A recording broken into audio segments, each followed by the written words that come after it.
Problems became apparent almost as soon as construction began.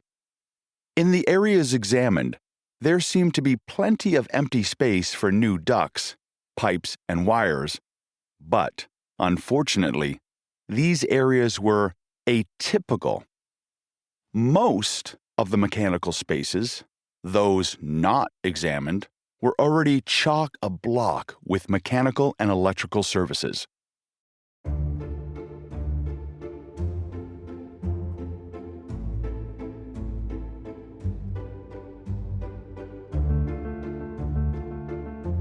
Welcome to The Claims-Free Architect, the podcast that helps architects understand risk and protect themselves and their practice from claims by learning crucial lessons from our archive of over 6,000 past insurance claims. The Claims-Free Architect is produced by Pro-Demnity Insurance Company, whose cause is to champion architects' wise, efficient, and effective management of risk and build thriving practices.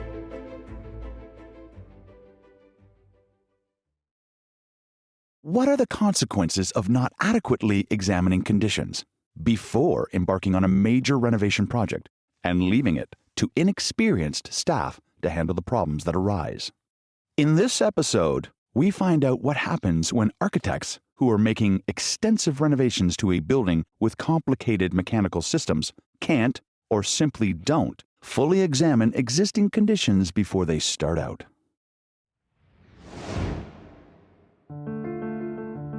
Help your colleagues protect your firm from allegations of errors, omissions, or negligence that may arise from the practice of architecture by sharing the wisdom from our stories. All you have to do is share this episode with one or more colleagues and let them know they can subscribe to our feed in their favorite podcast app.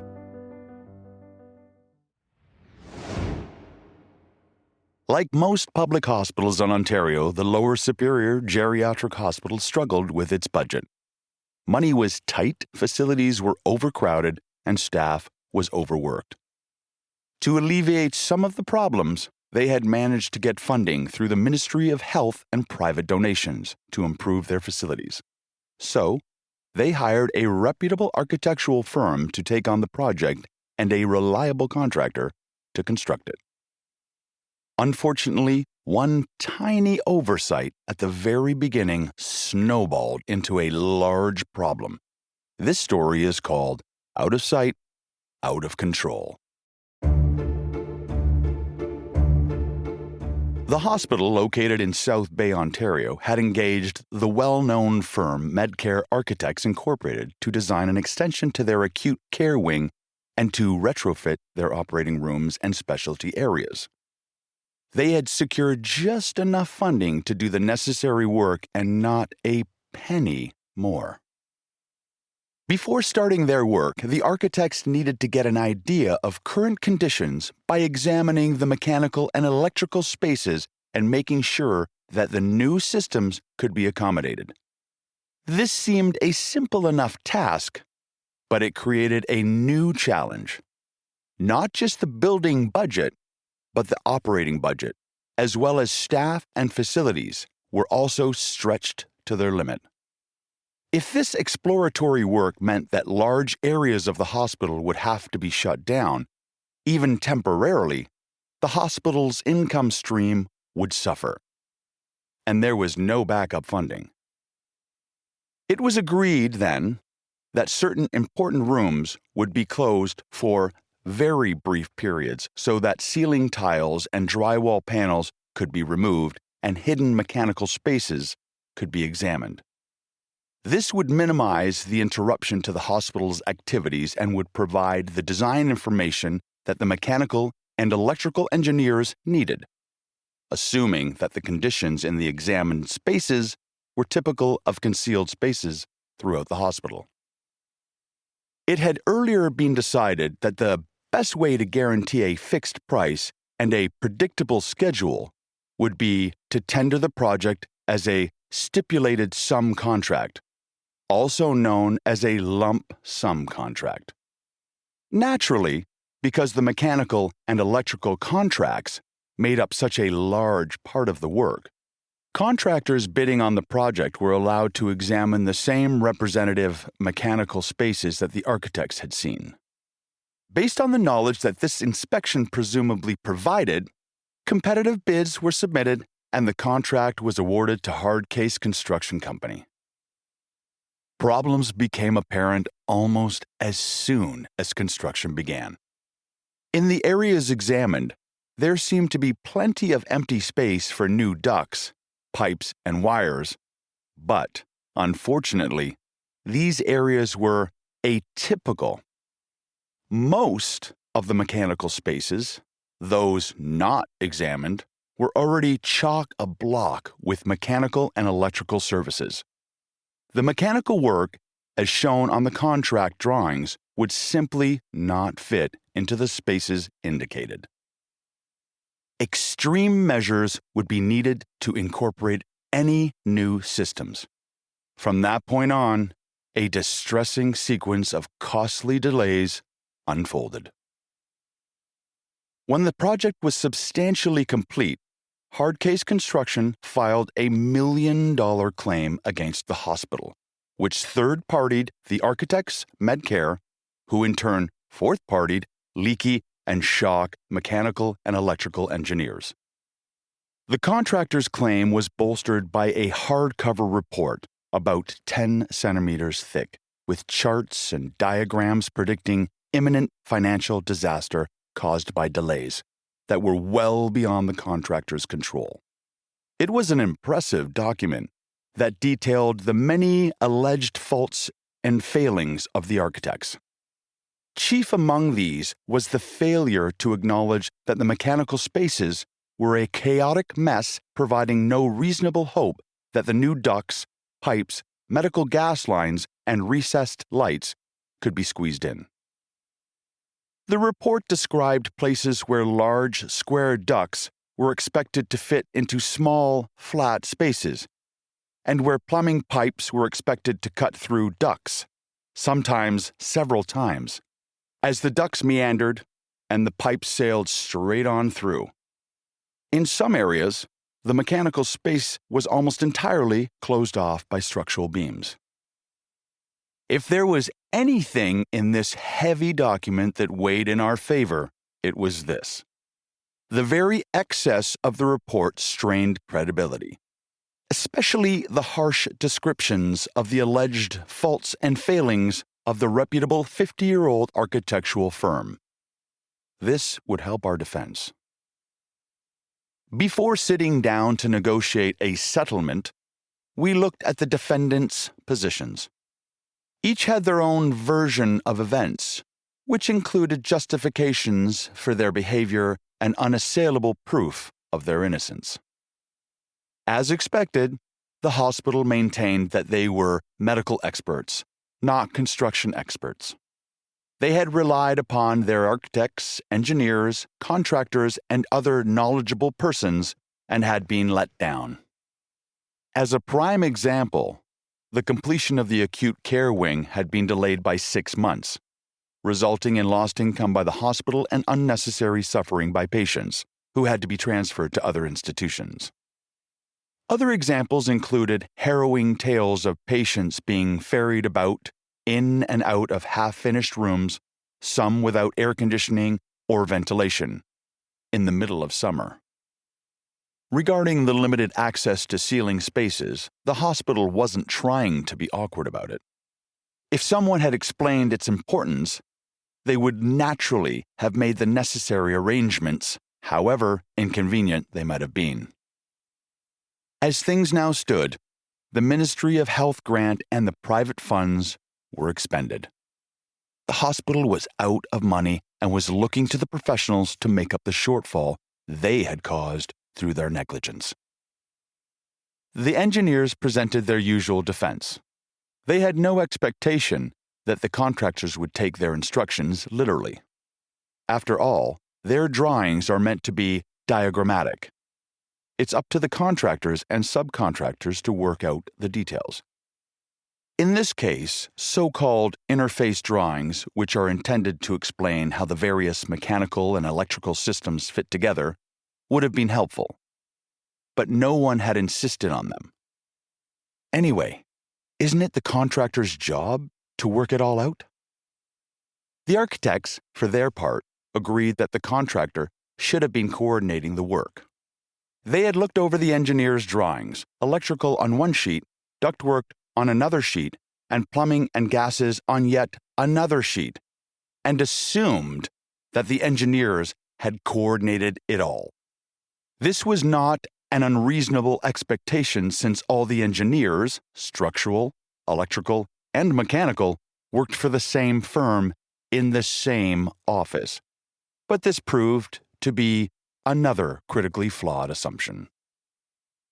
During construction, as problems mounted, the architects had no qualms about approving most of the extras, but rejected virtually all of the contractor's requests for delay compensation.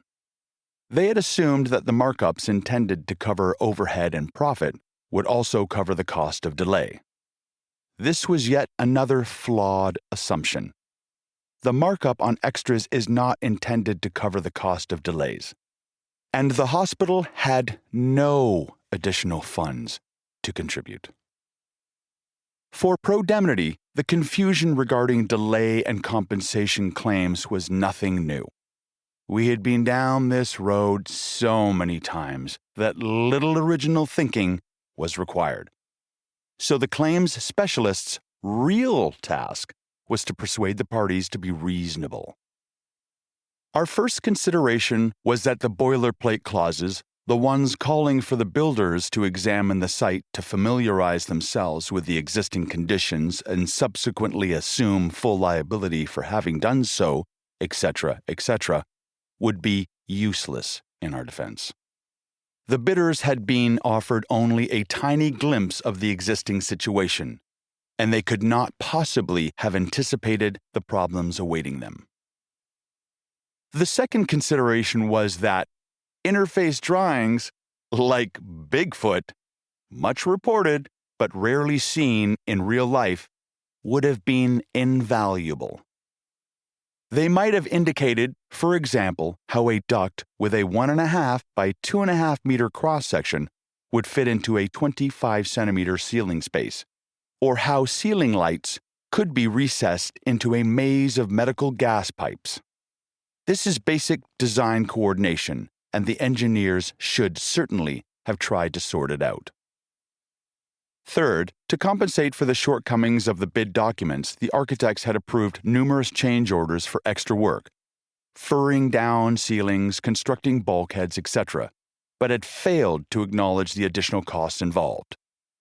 On this point, the courts have affirmed that contractors have a right to be compensated for delays, over and above the usual markups for extras, and there are established formulas for calculating such downstream effects.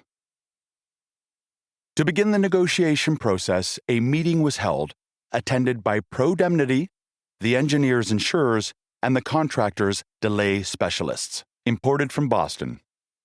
These delay specialists, as their name implies, are professional consultants skilled in explaining and quantifying delays claimed by contractors. This first meeting led to a succession of further polite and professional meetings, which produced no settlement. A serious lawsuit was looming. At the suggestion of the delay specialists, a mediation was arranged, with a retired judge of the Ontario Superior Court presiding. The judge had done his homework. He had read all the submissions and had heard us all out. He then took each party aside for an extremely polished, brass tacks discussion. We were certain that the contractor's claim was grossly exaggerated, and the mediator was experienced enough to know this as well. In the end, the contractor took a reality check regarding reasonable quantum, and in a remarkably short time agreed to assume 25% of the claim. The other parties all pitched in, and the matter settled then and there. It's embarrassing when architects and their consultants realize they have designed impossible conditions, but that's exactly what happened in this case. To avoid such situations in the future, there may be a few lessons to be learned. Lesson number 1. Architects, engineers, and contractors don't have X-ray vision.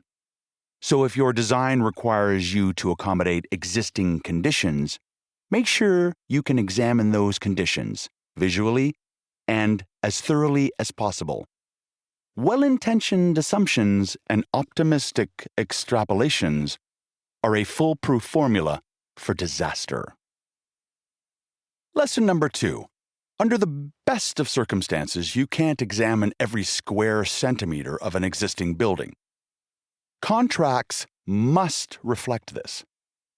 The reality is that complex retrofits in unknowable conditions should be cost plus work, verified expenses plus agreed-upon profit. When a stipulated sum contract is used, expect large extras and large disputes. Communicate with your client and ensure that they understand the potential financial and time implications of unknowns. Obtain their approvals in advance. Lesson number 3. There is no substitute for an experienced mediator who has the respect of all parties. In this instance, we avoided costly litigation and arrived at what we suspect a court would have determined in just 2 days of mediation, avoiding discovery, pre-trial, and the trial itself, which would have lasted at least 2 weeks. The savings to all parties is obvious.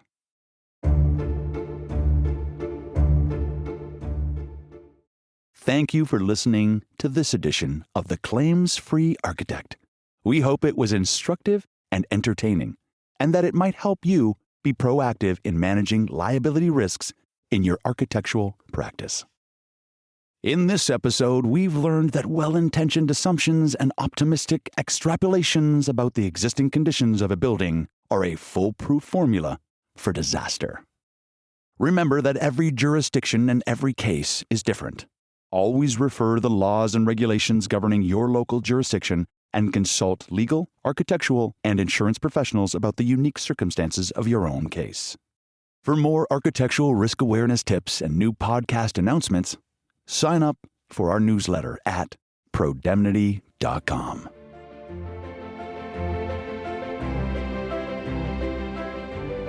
If you liked this story, follow The Claims-Free Architect in your favorite podcast app. The original Pro-Demnity stories were written by David Croft and have been adapted for audio by Gordon Grice. The stories are performed by Liam Gadsby and produced by Revelator Studio, Toronto. The publisher and executive producer of the written stories and audio episodes is Pro-Demnity Insurance Company, Toronto. For more information, including the full legal disclaimer, visit Pro-Demnity.com.